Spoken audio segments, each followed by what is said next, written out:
Ya, pemerhati pendidikan mengapresiasi keputusan pemerintah yang memberi porsi 502 orang guru untuk mengisi formasi PNS di Provinsi Bali tahun 2018. Meski demikian, jumlah tersebut memang belum mampu menutupi kekurangan tenaga guru jenjang SMA SMK se-Provinsi Bali. Namun setidaknya mampu memberikan angin segar dan kepastian kesejahteraan bagi 502 guru karena akan diangkat statusnya menjadi PNS.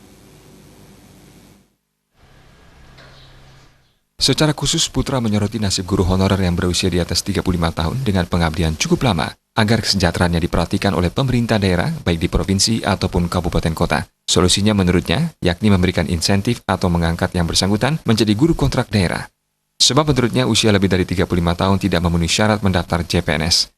Insentif ini bertujuan untuk menghindari kesenjangan kesejahteraan antara guru PNS dengan guru honor atau kontrak. Ia menambahkan guru memegang faktor paling dominan dalam kualitas pendidikan selain kurikulum dan infrastruktur. Karenanya dalam rangka mewujudkan pendidikan berkualitas, mesti dimulai dari guru yang berkualitas pula.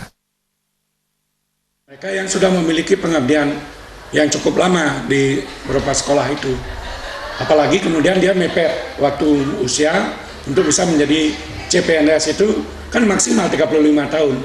35 tahun lewat sehari saja udah tidak boleh dia diangkat. Nah, terhadap mereka yang misalnya sudah memiliki pengabdian yang cukup lama, lalu usianya sudah 35 tahun, hendaknya ini kemudian bisa diangkat oleh pemerintah daerah. Kalau guru SD, SMP itu di pemerintah daerah kabupaten, kemudian kalau di SMA, SMK itu oleh pemerintah provinsi.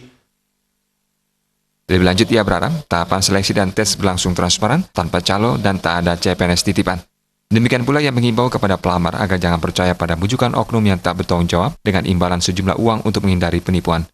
Jaya Kusuma, Bali TV.